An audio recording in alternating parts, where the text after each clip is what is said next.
Hello, hello, hello, and welcome back to yet another college football video. Today we got the Week 10 Rod poll. No, Week 11 Rod poll. The first college football rankings have been released already. I don't think I'm going to do a reaction to them. We can break it down. I'll talk about some of the shit. Well, no, maybe I'll do a reaction to them. We'll see. But the Week 11 Rod poll comes. That's more important than the college football rankings. Okay, so let's get straight into it here.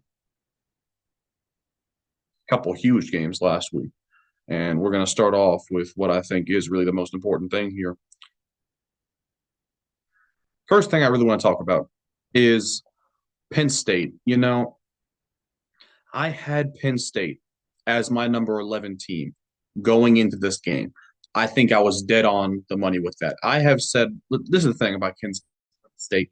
They are so predictable and so bad. You can just be a casual Penn State hater and be completely accurate about Penn State year after year just by shitting on them and hating on them. And listen, I'm going to start off by giving them credit where credit is due. They do not lose games to teams they're supposed to beat. They do not have upsets. They do not lose to unranked teams. All that's true.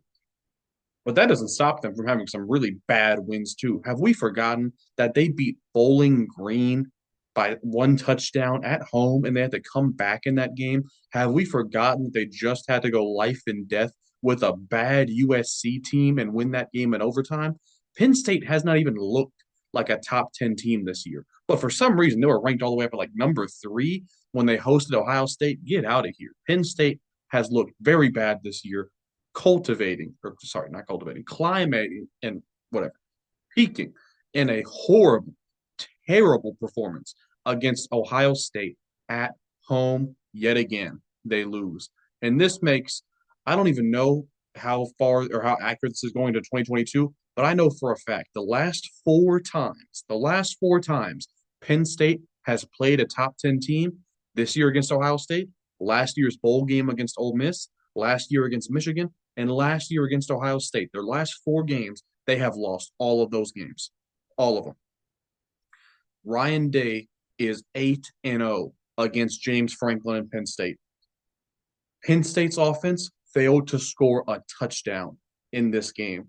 Drew Aller, yet again, and I'll mention his last 3 Big Ten massive games, his last 3 games against Ohio State and Michigan, 464 yards, 3 touchdowns, and a pick he threw in this game. He is averaging 150 yards and a touchdown. That is what Drew Aller is good for. He has not gotten any better.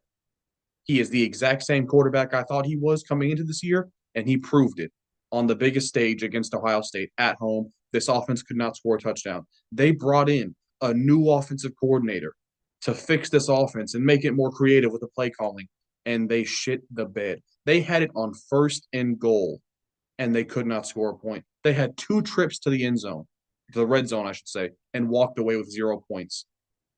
Penn State, Ohio State spotted Penn State 10 points. Penn State took a 10-0 lead. I believe they scored a field goal on their first drive. And then on Will Howard's first pass attempt, Penn State intercepts it and takes it to the house. Penn State takes a 10-0 lead very early in this game, and they go on to get outscored 20-3 after that over the next, like 50 minutes. It was embarrassing. Penn State's running backs, which is the complete highlight of this offense, combined for 42 rushing yards. Penn State could not line up and run the ball against Ohio State. Penn State looked soft in this game. Penn State's defense, like it always does, against Ohio State and Michigan, came to play. Penn State's defense balled out. Penn State's defense outscored its offense today. It's embarrassing. It really is. 3 for 11 on third down. Penn State had no weapons on the perimeter. And it's what I've been saying about Penn State the entire time. I don't believe I ever had Penn State inside of my top 10. I think I might have had them 10 at some point, but Penn State consistently does not look like a team that has the way Penn State looks against terrible teams. And by the way, not all terrible teams because they almost lost to Bowling Green. The way Penn State looks against most bad teams, it just doesn't transfer to these big games. Even to the Illinois game, their defense completely bailed them out of that one. Their offense was nowhere to be found for the first 3 quarters. It's It's a consistent problem. It's a James Franklin problem. It's taken place over multiple quarterbacks, multiple coordinators, against multiple teams, against Ohio State. Ryan Day in Ohio State, this is the thing. James Franklin is who people think Ryan Day is. That's who James Franklin is. People think Ryan Day can't win any big games. Ryan Day's made the playoffs multiple times. Ryan Day's won playoff games. James Franklin is 0-8. 0-8 against Ryan Day. I think the only win he has against Ohio State was some weird blocked field goal when Penn State wasn't even a ranked team, if I'm not mistaken. When Penn State has any amount of pressure or anything, they cannot win big games, especially against Ohio State. That is a proven fact. Penn State, they dropped 2 spots for me. They're now down to 13 for me because they have proven now that they cannot hang against top level competition. And this is a evidence based on multiple years. Great defense, no offense to speak of at all. Completely and utterly embarrassing performance by Penn State at home against not their rivals, their complete fathers in Ohio State. Now on to the real contenders. Number one remains Oregon. They put the beats on Michigan. I don't know what Michigan fans were saying after this game. Some of them were like, the media is so biased in this game. It was actually pretty close if you watch the game. It was never within 10 points when I saw. Uh, Oregon took a commanding lead early in this game. Well, in the first half, I should say, and it was never close. In the second half, Michigan never got to within 10 points. It was a 2-possession or a 3-possession lead the entire way. I don't know what delusional Michigan fans are talking about. Dylan Gabriel had a really good game. Oregon continues to be able to run the ball very effectively even after their rough start. Oregon's offense is in full effect now. We saw what they've done against good defenses in Michigan and Illinois. Could not stop Oregon whatsoever. Oregon is by far and away the best team in the country. Defensively, you give up 17 points to Michigan. That's not very good, to be honest. That might be the most points Michigan scored all season. Uh, Another interesting thing here, Trayshawn Holden. Some of you might remember him from spitting on the Ohio State guy. He came back and had a really good game. I'm all for second chances. I would have been pretty harsh with his punishment if it was me, the head coach. But I don't know if he was suspended, wasn't suspended. But this is the first game I've noticed him having like a real big game since that. So shout out to him for bouncing back and putting together a really good performance. Oregon is by far and away the best team in the country. No debate on that one. Miami jumps up for the first time in my rankings as the number 2 team in the country. They just beat my number 29 team, Duke. It's the best offense in the country. It's not even close. Cam Ward is before I get to the good things, let me start with the negative. He had a terrible, absolutely terrible pick in this game, trying to be Superman, extending the play way past where it needed to be. He could have just thrown it away. Instead, he threw a terrible decision. Cross body over the middle of the field, got intercepted. Cam Ward has to cut down on these stupid, super preventable turnovers, man. Because he does it every other week. Just a terrible cross body throw.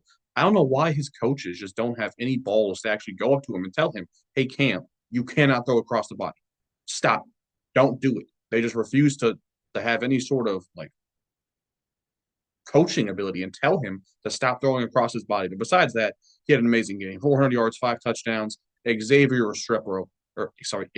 Restrepo broke the record, I believe, for catches in this game in Miami history. And he did that on arguably the best game of his college career. He was absolutely unstoppable today. Miami they ran the ball very effectively, I should say. And shout out to Mark Fletcher. I believe his dad just died, and he scored a touchdown this game. So shout out to him. That was a pretty touching moment here. Miami's defense, here's the thing. On one hand, giving up 31 points to Duke is unacceptable. Duke is one of the worst offenses in the ACC, and there were times this game where Miami could not stop Duke. I think the only stops they got all game were when they got takeaways, because they got 4 takeaways. I got to give them credit where credit is due. 4 takeaways is impressive, but also you cannot be giving up 31 points to Duke. You cannot let Malik Murphy look like goddamn. Who is he looking like back there? Fucking good Carson Beck back there is what Malik Murphy was looking like. Miami cannot do that. That was unacceptable, and their defense continues to be a problem, but you beat one of my top 30 teams by 20-plus points. I got to bump them up 1 spot. Miami now is at number 2. And the reason I have them at number 2 is I just believe this offense could score on anybody in the country because Duke, say whatever you want, they're a good defense, and Miami put up 53 on them. Miami's offense is legit. It is the best offense in the country, bar none. I think they beat Ohio State. Ohio State, listen, they won this game.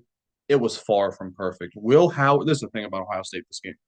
Will Howard made two mistakes that would have lost Ohio State this game against a real top 10 team. Let me put it like that.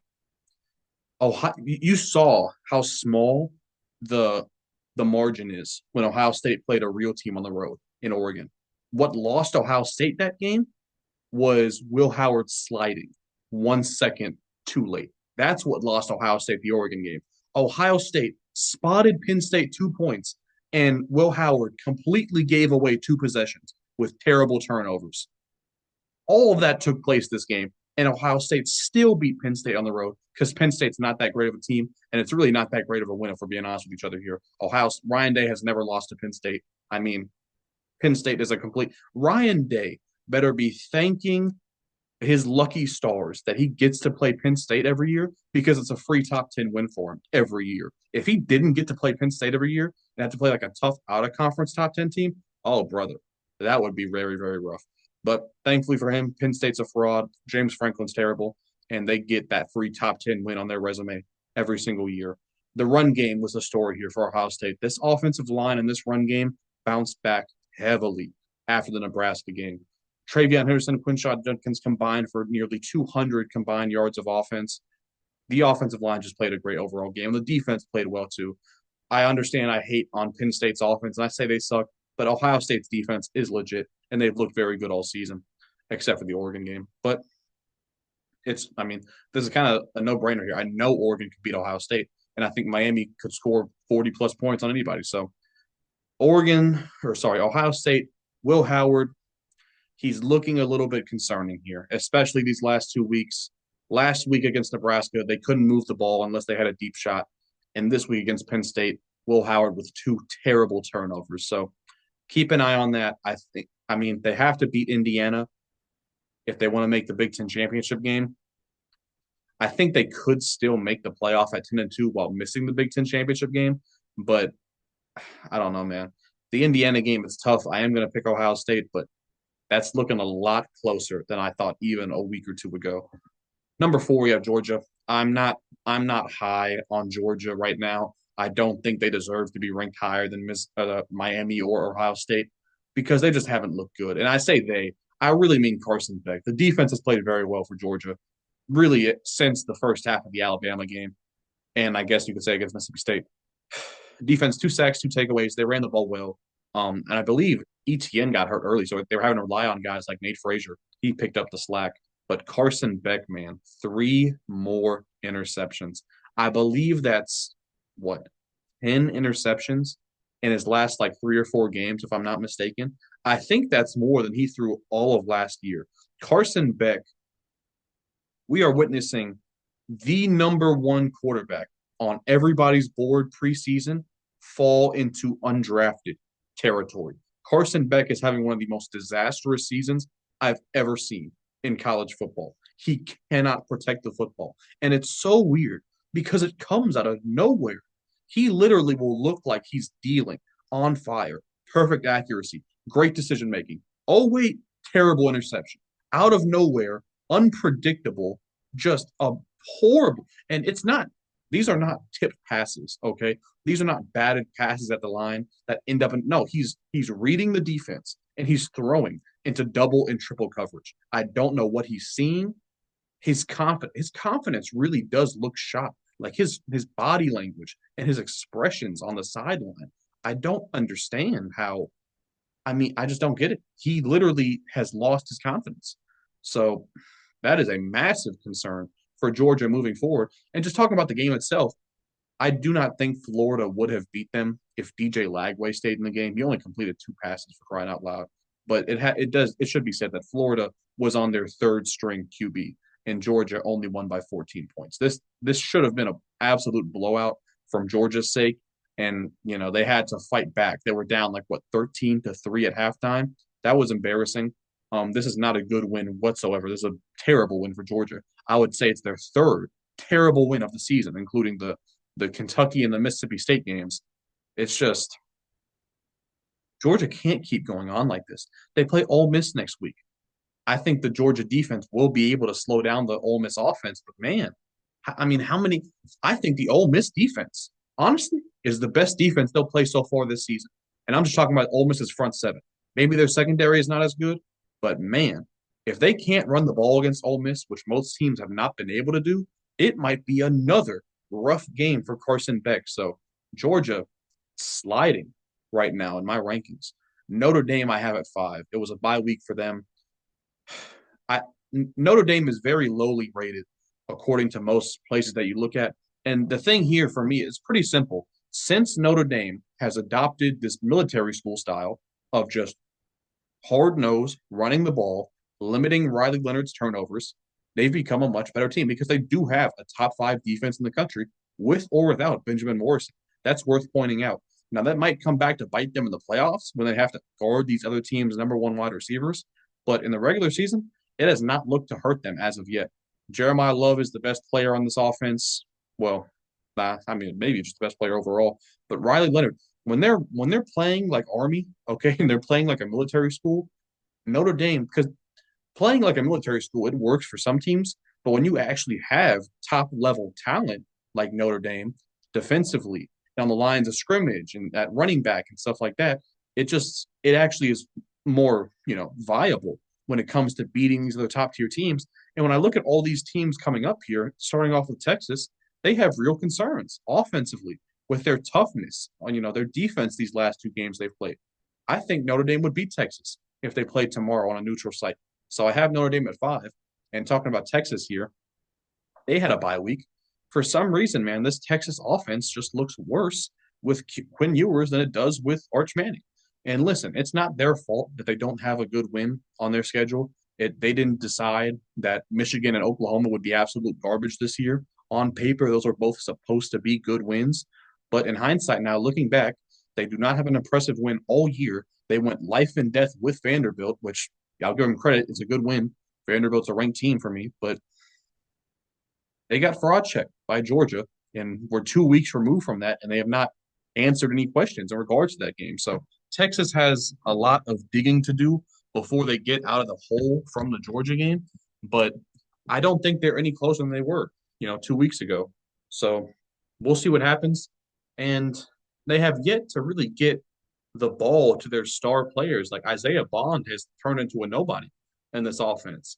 I mean, Silas Bolden, the transfer from Oregon State, completely lost in the depth chart. It's like the guys that we thought would be like Jaden Blue, even the guys we thought would be massive contributors for Texas, they're not really doing a whole lot. So I don't know. Texas these last 3 weeks has really slid for me. They're down to number 6.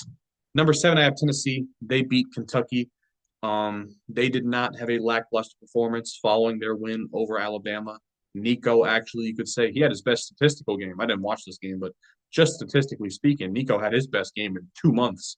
Of course, we know Tennessee, they ran the ball amazingly well. Dylan Sampson continues to be the second or third best running back in the country. And defensively, yet again, another amazing defensive performance from Tennessee. And listen, if their defense plays like this, and if they keep forcing takeaways, they really can beat anybody in the country, including Georgia, because we know that Carson Beck, he's prone to turn the football over. So the concern, like I said, Tennessee is such an easy team to talk about. They have a great defense, great run game, shaky QB play, and that's being polite with it. This is the first time against a Power Four team that Nico has looked good. I mean, even the Alabama game, I don't think he looked all that good. Even the NC State game, he threw multiple picks. So this is Nico's best performance of the year so far, I'd say, considering the level of competition. So, if you take that into consideration, you could say Tennessee is looking on the right track as of right now. Obviously, they're above Alabama because they beat Alabama. Alabama's on a bye week, but in their last game against Missouri, they did have their best performance in a long time. I do not trust this defense offensively. They have a great run game. Jalen Milroe, he's been hot and cold, and that's being nice about it. Ryan Williams, the true freshman, 17-year-old, is by far the best player on this offense. Um, Listen, it's weird. I started off as the Alabama hater. I said they'd go 9-3, but then they beat Georgia, and my thoughts about them quickly changed. And now it feels like I'm defending Alabama almost more than anybody else. It's really weird what happened with them this year.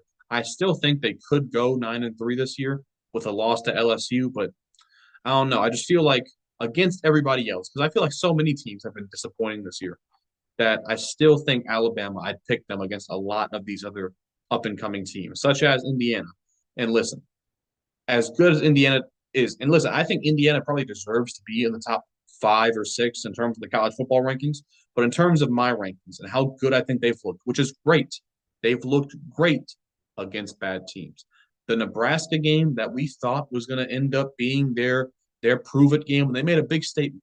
And that Nebraska game, they jumped up a lot of spots for me.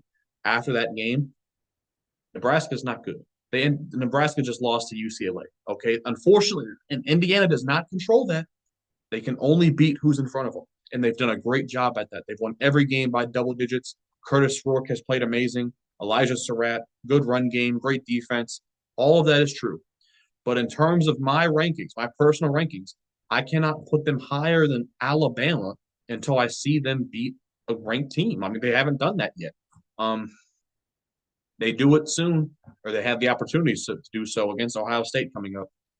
But until that happens, listen, if they play good against Ohio State, that could even bump them up in my rankings, So we'll see what happens there. Indiana is pretty much a surefire bet, I think, to make the college football playoffs, but we have to wait and see. I cannot put them any higher until I see what they do against a good team. Number 10, I have Ole Miss. Ole Miss jumps up very, very much for me after just dismantling Arkansas here. This might be the best offensive performance by any team this season.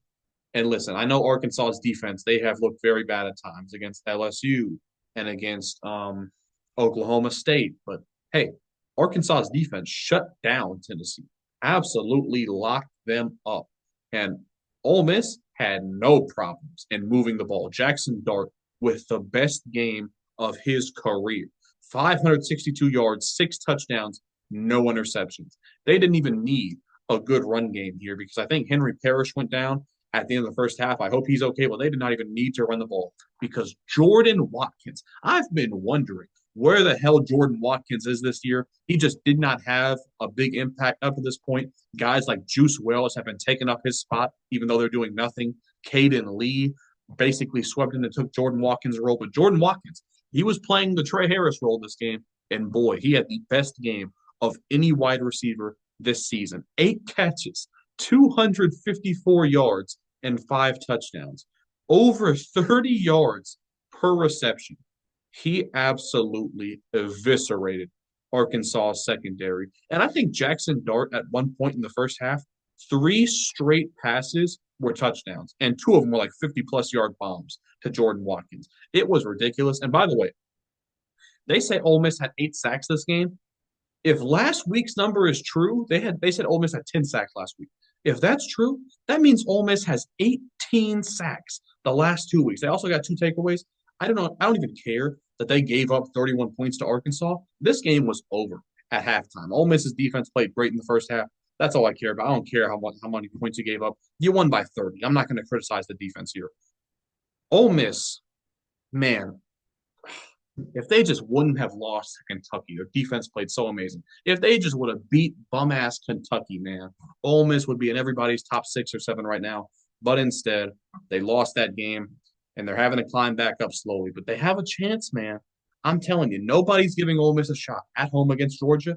But, man, they're playing great, and Georgia's not right now. I'm not going to pick Ole Miss. I did preseason. I did pick Ole Miss preseason to beat Georgia. Wait, did I? No, I didn't. I had Georgia going undefeated, actually. But I did say that the Ole Miss game would be their toughest, I believe. I think that still might be true. I know, obviously, they've lost Alabama. They've had a bunch of tough games already. But I'm not counting Ole Miss out of that game. It's just something about it. We will really see how good Georgia's defense is that game. Because if they can slow down this Ole Miss pass game, they're a dangerous unit, that Georgia defense. Number 11, I have Clemson. They dropped 4 spots for me. A lot of people had – it's weird. Another team who I was shitting on preseason, early in the season that I'm here defending more than other people. Listen, Clemson lost in clear, dominant fashion. Louisville gave Clemson the business. At home, by the way.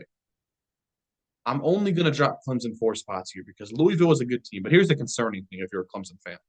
The two best teams that Clemson has played this year, Louisville and Georgia, they lost handedly to both those teams. And I've been saying this. This Clemson defense is not that good. They've had multiple. I think it was against Wake Forest and Virginia. I think the Clemson defense did not look good whatsoever. I was saying they are in for a game where this offense does not perform well and the defense lets them down. It was this game. And the offense, they had well over 400 yards. Phil Maffa had arguably the best game of his career, but Cade Klubnik, he didn't have a whole lot of touchdowns.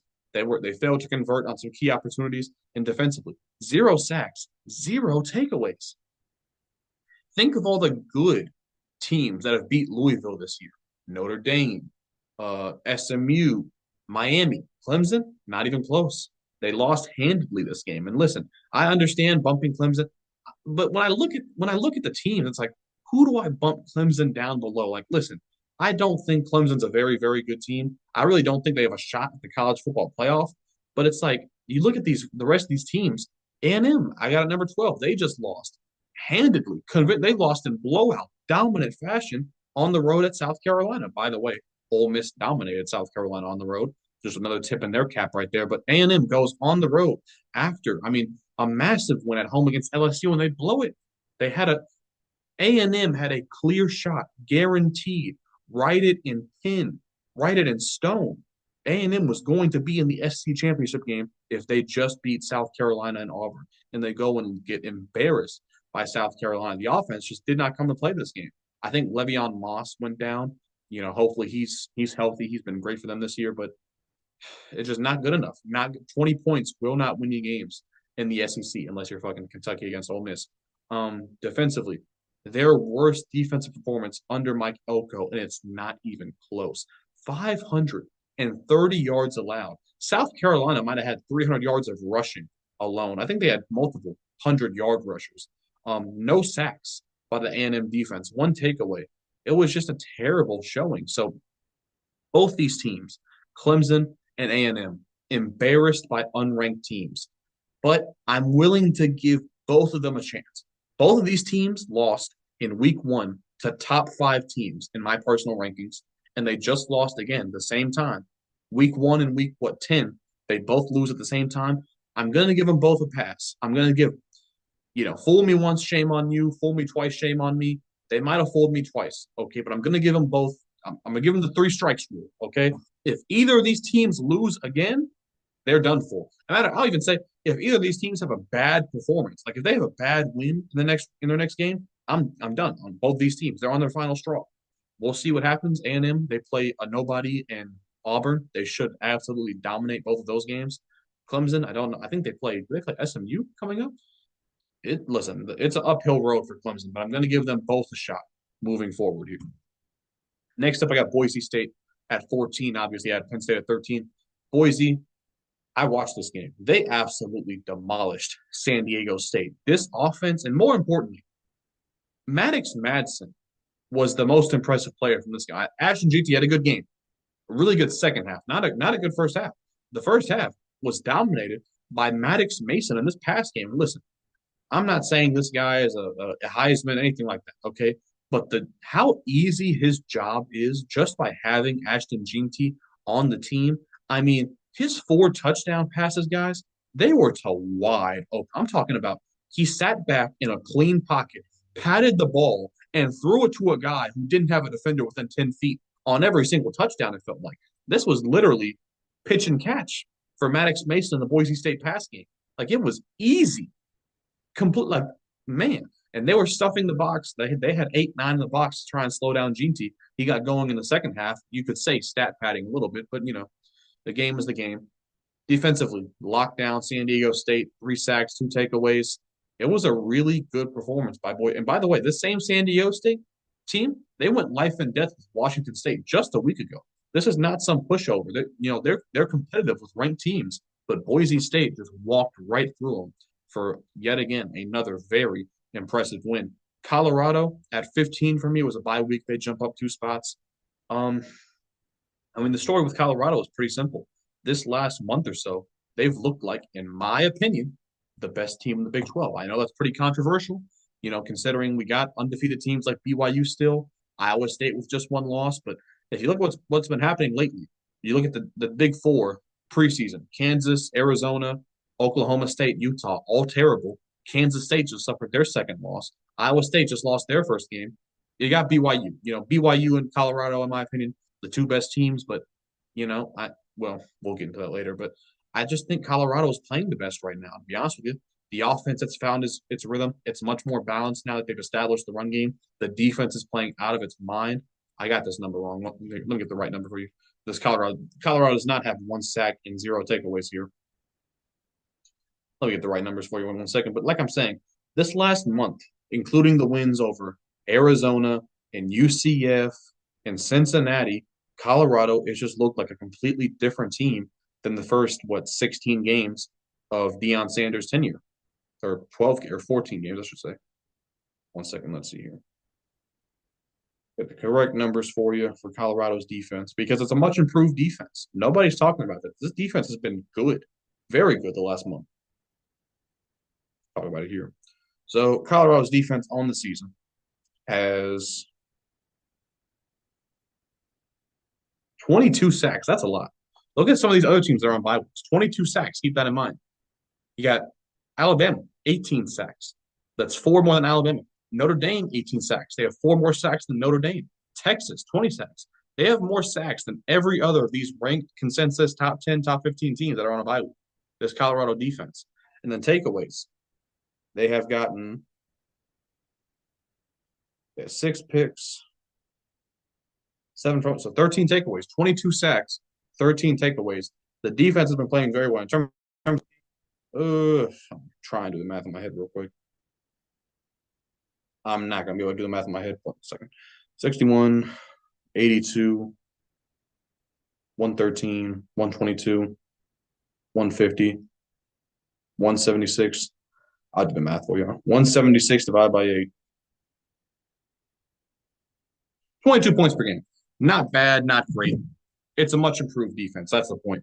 And Colorado, I know I have them above some teams that probably you think would beat them, such as SMU, BYU, teams like that.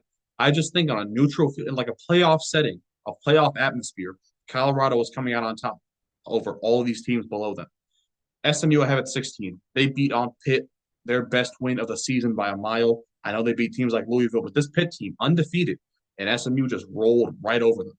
Kevin Jennings, over 300 yards, 2 touchdowns. He has been a revelation for them at quarterback. The run game performed very well. 4 rushing touchdowns. Rashard Smith, the running back. He has been a breakout star. When I looked at SMU last year and in the offseason, I didn't really see a specialty player like a running back receiver. I knew that R.J. Maryland was one of their tight ends in the country, but I didn't really see a wide receiver or a running back on this team that could have a breakout year. It turns out Rashard Smith is that guy. He is more than putting his name on the map nationwide.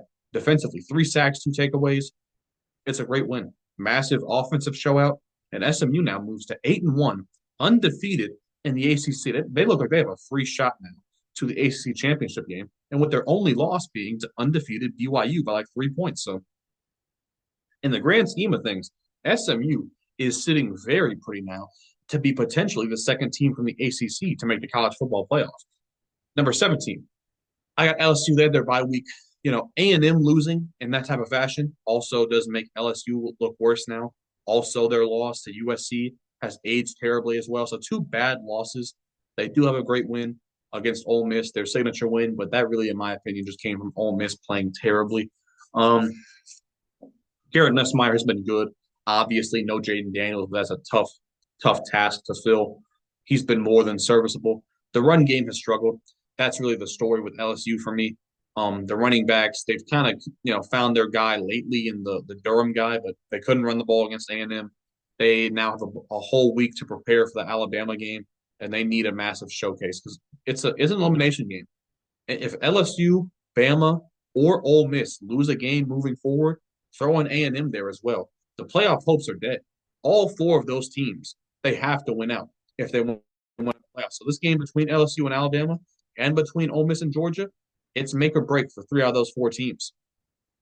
Kansas State, I have at 18. Listen, they lost to Houston. They dropped 5. It's the same thing with Clemson, with A&M, with Kansas State. They all have two losses. I'm gonna give them a or a third chance, I should say. This Kansas State loss, it's bad, man. Avery Johnson, right after it's the things that Kansas State did well, not turning the ball over, running the ball very well. They just didn't do that this game. Avery Johnson, two interceptions. They could not get the run game going. They couldn't get DJ Giddens going. And the defense, even though they played well, you hold a team to 24 points in the Big 12, you probably want to win that game. But the offense did not come to play, and Kansas State now suffers their second conference loss, effectively eliminating them from the Big 12 championship game because Iowa State and Colorado only have one loss. And listen, Kansas State does play Iowa State. At the end of this year, I think they'll win that game. So maybe if Colorado loses, and it's still possible for Kansas State to win out, make the Big 12 championship game, and make the playoffs even. But those odds are getting narrower and narrower. Army at 19, they beat Air Force 20-3, not because they did not have their quarterback, Bryson Daly. I assume he was injured. I hope it's not a serious injury because they played Notre Dame coming up. They're going to need him healthy and need a big game from him. The defense absolutely balled out this game. 6 sacks, 3 takeaways. The run game obviously is Army. Kanye Udo pick up the slack, their best running back on the team.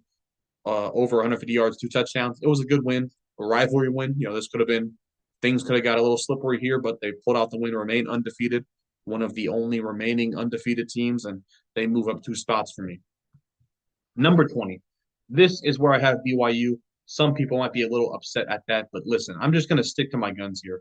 I do not think BYU, or really any team from the Big 12 this year, is going to have any shot in hell at winning a playoff game unless they play like Boise State or something. BYU is just a team where I know they're undefeated. I know they even have good wins. They have some really good wins over Kansas State and SMU and things like that. Okay, they really have it all in terms of a resume and the record and how they're playing, the defense, but it's just something about it. I just don't believe in it. And I know their offense is good as well. I mean, they have 2 receivers who have combined for 1,000 yards. The run game's good. The quarterback, BYU, is playing good. That's what he said, not me. It's just something about them. I just don't believe in it. I'm sorry. I have them all the way at 20. They've continued to climb my rankings. They have. I'll admit that. But if they keep winning, obviously, if they finish 12-0, they will be in my top 10. I can almost guarantee it. But as of right now, I'm not that confident. Number 21, I have Iowa State. They just lost. And this is the thing. Because I had Iowa State in a realistic place, so much lower than when everybody else had it, since they lost the conference game by 1 point to a team with a winning record, I don't have to drop them by that much because my opinion of Iowa State has hardly changed. I didn't think they were that great of a team. They lose by 1 point to a good team. They drop 1 spot. I mean, it's nothing crazy to me. Rocco Beck, he played fine. The run game kind of struggled compared to where they have been.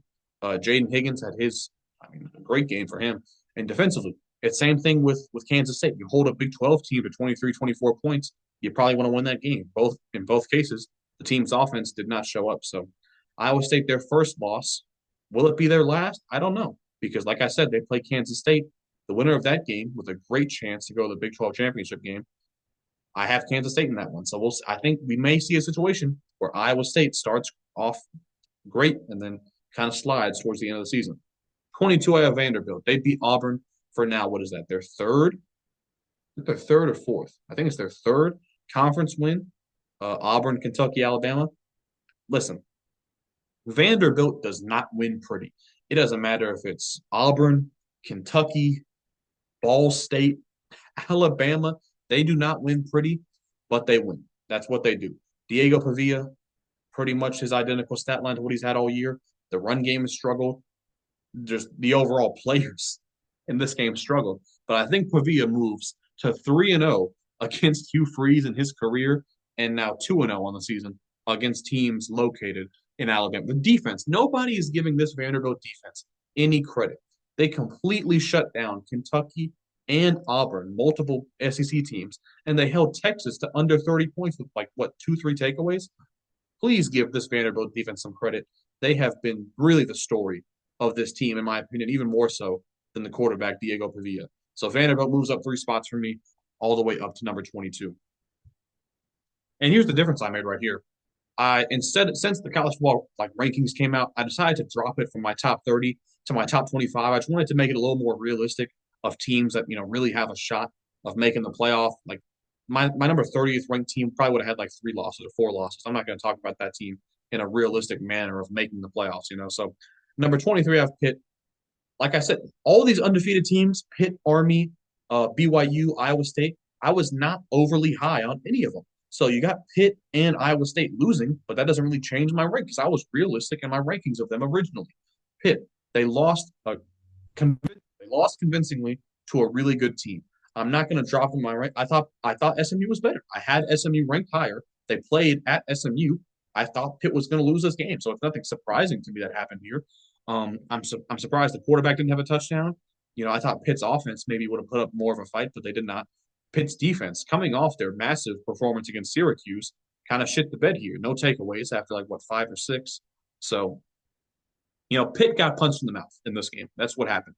We will see how they rebound because Pitt, do you guys have a lot of confidence in Pitt running the table and going 11-1? I don't, but I think they could still pull out a 10-win season. That would be very, very good for Pitt standards. Number 24, I have Tulane. They jump up 4 spots for me. They beat Charlotte 34-3. Very convincing win here. The true freshman Darian Mensah with a good performance. The run game though was the story here. Over 200 rushing yards, 3 touchdowns, and Kai Hughes continues to be one of the most slept on, most underrated true freshmen in the country. He was one of the best true freshmen. Now he's one of the best true sophomores. Sorry, uh, almost 30 touches, 130 yards, and 2 touchdowns. Defensively, shut down Charlotte. Obviously, just 3 points allowed. 69 passing yards allowed. Tulane's playing good, man. People don't know Tulane's only 2 losses early on to Kansas State in a very, very close game. People thought they should have won that game. The refs kind of had too big of a role in that one. And then they lost on the road in Oklahoma. That's a tough game for any G5 team to win. So I think Tulane's on a 6-game win streak since all that happened. So credit to them. They fought back and they're undefeated. In the AAC, it's looking like Tulane is going to be the team to meet Army in the AAC champion. And Tulane might even win that. So I have Tulane at 24. Number 25, I have Washington State. They had a bye week right here. They're sitting at 7-1. If you don't know, Washington State's only loss is Boise State. So, hey, that is, when you take that into consideration, not a bad loss whatsoever. John Mateer, the new quarterback there, has played amazing. Statistically speaking, one of the 5 best quarterbacks in the entire country. The run game is going very well, in part due to John Mateer being a dual threat. I think he does lead this team in rushing. They have 20 rushing touchdowns. The receivers, Chris Hudson, Kyle Williams, over 1,100 combined yards, 7 touchdowns, and defensively, it's a bad defense. They give up close to 30 points per game. But hey, they get into shootouts and they win shootouts. That's what they do at Washington State. They're 7-1, and we'll see if they can go 11-1. They probably won't have a chance in the playoff, but they'll probably have a New Year's 6 game waiting for them if they do pull out their last 4 games. So that's going to be it. Oh, sorry, I forgot the teams that dropped. A lot of teams to talk about here. Illinois. I decided to give Illinois that famous 3rd chance of mine after their loss to Oregon, and they repay me by losing to Minnesota. Illinois will not be spoken of for the rest of the year on this channel. Shame to Illinois doing exactly what they did a couple years ago, starting off 4, 5, 6-0, and then completely shitting the bed the second half of the season. Navy, they lose to Rice. They do not bounce back from Notre Dame. They don't bounce back whatsoever. Blake Horvath threw 2 picks. They couldn't run the ball. Embarrassing offensive performance here by Navy. And then Duke, they probably still would have been in my top 30. They lost. It was a pretty close game. I know they lost by 20, but the offense, like I said, they played better than most people thought they would. Like over 400 yards of offense, I think, a bunch of touchdowns. 3 players had a really good game on the Duke offense, but not enough, not even close to enough. You got to hold. If you're a good defense, you got to hold a team under 50 points. So yeah, Duke drops out. A couple more teams here. Memphis, they lose to UTSA. So disappointed in Memphis, man. It was not a tough schedule whatsoever. They lost to Navy, lost to UTSA. The defense did not look improved whatsoever from last year. Seth Hennigan, he had his best game. It was not enough either. Really disappointed, man. Memphis, they could still pull it out. They have Tulane on their schedule still. They could still win 10 games. They could go 10-3. They go 11-2, but their season's over. They won't make the conference championship game. Really disappointing year for Memphis, in my opinion. And then Arkansas, yeah, they're 5-4. They have no defense. They gave up 700 fucking yards to Ole Miss. They have no defense to speak of whatsoever. So yeah, now we're over. That's gonna be it for this video, man. Leave a like if you enjoyed, subscribe if you're new, and I will see y'all in the next one. Peace.